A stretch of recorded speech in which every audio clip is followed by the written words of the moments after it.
नमस्कार मंडळी, कसे आहात? तर आज आपण बनवणार आहोत पौष्टिक असा मस्त चविष्ट पनीर पराठा।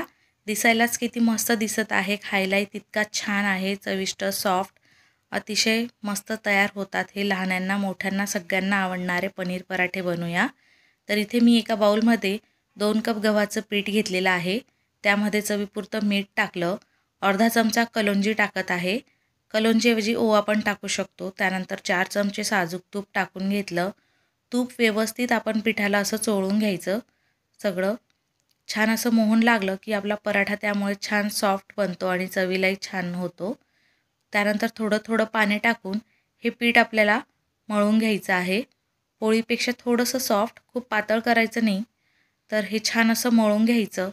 त्यानंतर व्यवस्थित आपण मळून झाल्यावर झाकण लावून 20 मिनिटं रेस्ट करायला ठेवायचं आहे। तोपर्यंत आपण सारण बनवून घेऊया। इथे मी एका बाउलमध्ये 200 ग्राम पनीर घेतलेला आहे। पनीर इथे मी हातानेच असं बारीक चुरून घेणार आहे। इथं तुम्ही किसून पण घेऊ शकतात। तर हाताने चुरून घेतलेला आहे। त्यामध्ये आता पाव चमचा ओवा टाकणार आहे मी आणि पाव चमचा जिरं टाकणार आहे। त्यानंतर आपल्याला यामध्ये अर्धा ते 1 चमचा धना पावडर टाकायची। लहान मुलांना करतात असणार तर अर्धाच चमचा लाल तिखट टाका। त्यानंतर अर्धा चमचा काळा मसाला, 2 हिरव्या मिरच्या बारीक कापलेल्या, 2 कांदे बारीक कापलेले टाकून घेतले, बारीक कापलेली भरपूर अशी कोथिंबीर, चवीपुरतं मीठ टाकलं आणि व्यवस्थित मिक्स करून घेतलं। असं हे आपलं पनीरचं सारण तयार झालेलं आहे। पराठ्यासाठीचं सारण तयार आहे। आता इथे आपलं जे पीठ मळलेलं होतं ते छान मुरलेलं आहे बघा। यावर तेल किंवा तूप टाकून पुन्हा हे 2-3 मिनिटं मळून घ्यायचं। त्यानंतर याचे छोटे मोठे आवडीप्रमाणे गोळे तयार करायचे आहे। पराठा तुम्हाला कितपत छोटा मोठा हवा आहे त्याप्रमाणे। तर इथे मी एक गोळा घेतला, तो छान असा गोल हातावर करून घेतला। सुकं पीठ आपण लावून घ्यायचं आणि याची तुम्ही एक वाटी तयार करू शकतात, त्यामध्ये सारण भरू शकतात।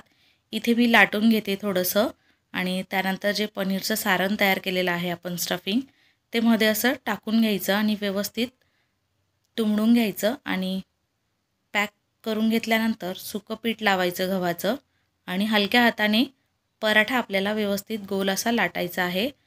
आवडत असेल तर तुम्ही त्रिकोणी किंवा चौकोनी पण करू शकतात पराठा। इथे मी गोल असा मस्त तयार करून घेतलेला आहे। खूप असा दाबून लाटायचा नाही पराठा। तर इथे व्यवस्थित मी लाटून घेतलेला आहे बघा मोठा असा। साईडला मी तवाही गरम करायला ठेवलेला आहे। तवा छान तापल्यानंतरच पराठा टाकायचा। तवा तापला की त्यावर आता मी पराठा टाकून घेतला। त्यानंतर आपण हा शेकून घ्यायचा आहे। तर दोन्ही बाजूने आपल्याला छान खरपूस शेकायचा आहे। थोडा असा बघा डाग पडायला लागले की यावर 1 चमचा साजूक तूप टाकून सगळीकडे स्प्रेड केलं, पलटून घेतलं। दुसऱ्याही बाजूला आपण तूप असं किंवा बटर लावून घ्यायचं आवडीप्रमाणे आणि मस्त असा पराठा शेकून घ्यायचा आहे। तर अशा पद्धतीने आपण पराठे मुलांना करून द्यायचे। मुलं आवडीने खातात आणि मोठेही आवडीने खातात। झटपट रेसिपी तयार होते, खूप छान तयार होतात। तुम्हीही नक्की करून बघा। रेसिपी आवडल्यास लाईक, शेअर, सबस्क्राईब करा। आज वेळात वेळ काढून तुम्ही माझी रेसिपी बघितली त्याबद्दल मनापासून धन्यवाद। लवकरच भेटू पुन्हा एका साध्या सोप्या घरगुती रेसिपीसोबत। तोपर्यंत बाय बाय।